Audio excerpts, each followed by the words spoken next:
East Side Business Association kind of took that over. The city's letting us dress it up real nice and pretty, and we're going to have a grand opening on November 11th. So that afternoon, I think it'll be at 2 o'clock. Y'all should get an invitation for that. We're doing selling papers and stuff for it. It should be pretty nice. Chamber board meeting tomorrow, and I'm speaking at the Evening Rotary Club tomorrow evening, and DNR kitchen cabinet meeting, which is DNR's having people come over and give them advice on how they're screwing local governments. Are we recording? You got a list? Start one. CWIB meeting Wednesday afternoon. So there you go. I got all sorts of stuff this week. Yeah. MMRPC, I think, is this week, isn't it, Larry? Wednesday night. 6. Leadership Forum, is that Friday? Yes. I have another meeting on Thursday, so I just quit once I see the next meeting. After that, I'll take it the next one. East Side Business Association barbecues Wednesday, so if y'all want to come by there. Algoa Railroad Spur Maintenance Agreement. We've kind of been kicking this around for the past couple of years about doing some maintenance repair work out there on the spur, and this would be from where UP's tracks, where it pulls off of UP's tracks to Militia Drive. It wouldn't do the other half of the two different. It was the first section built back in the 90s.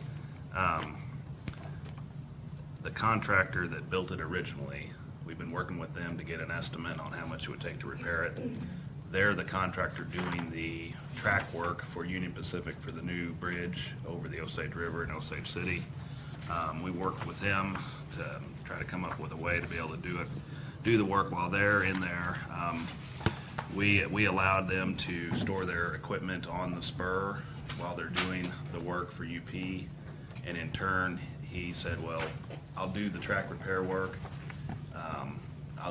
We'll surface the track for nothing. We'll do that for free. And then also he wouldn't charge us for mobilization costs.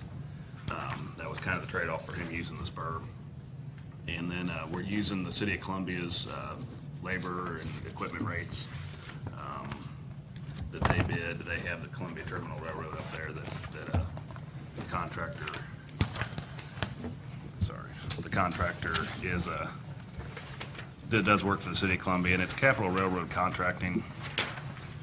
And we work through to just do we got a contract with them that references the City of Columbia rates. Pretty basic. I gave you the estimate that they gave me, and originally we had set this up to do it on a yearly basis. On like for 3 years, we would just do a little bit each year and get it up. And I think that cost was somewhere around $20,000 to $30,000 a year is kind of what we were looking at originally. By doing this, I think we can save some money. We're actually going to buy the ties and the materials separate. That way he doesn't have to mark it up. Saves us some money there. The cost, his equipment and labor cost is, the estimate is $31,650. What we decided in this contract, we do a not to exceed amount of $40,000, and we'll just pay like the hourly rates, whatever it. This is doing the whole spur. The whole spur. Okay. Yeah. So it's a win-win for us, I think, and it allows them to. I mean, for everybody, it's a win-win situation. Jill, are we okay piggybacking off of? Yes, it has approval by a licensed attorney. All right. Unlike the guy upstairs who thinks he's a licensed attorney. It'll be one of those days, isn't it? It is, I joke, yeah. So did you have money in the current budget to do some? We had money in the, we did budget it for this year. It was in the major thoroughfares line item. We actually only had, I want to say, $35,000. It's going to be more than that, but we had extra money in there for utility and miscellaneous work for the Business 50 that we won't need all of that. So we have more than enough money in that line item to cover doing this work. So, yes. Jeff, any Good. questions? I was actually going to ask the same question. Do you have another question? No, I was just wondering if we didn't have enough money, if we'd have to, where we were going to get it from. We don't have to do a budget transfer or anything, so. Okay. All right, then I would entertain a motion to approve the contract with Capital Railroad Contracting. Approve and sign, or? Approve, yeah, the contract with the roll call. Okay, So okay. approve the contract. So moved. Second. Motion second. Call the roll, please. Jeff? Yes. Chris? Yes. Mark? Yes, by roll call vote, contract approved. Water line in county jail. How do I turn this off? It's down the corner, there's a little. Yeah, there's a contract there. That? I'll have to mail it to the- Greg? All right, Just, short and sweet, that's all the emails I sent out to Henderson, architect client. Of course, you saw the responses back from Steve and Seppi guy. I had Greg from Summit and Brian Pemberton from Environmental come down and take a look at the situation with how they were put in. Yeah. They both came with the conclusion that there was only 2 that were put in from Henderson, when Henderson recommended the changes before I got here to put those braces in. Should have been a total of 7 put in, as well as a expansion tank put in because of how the valves operate up in the pods.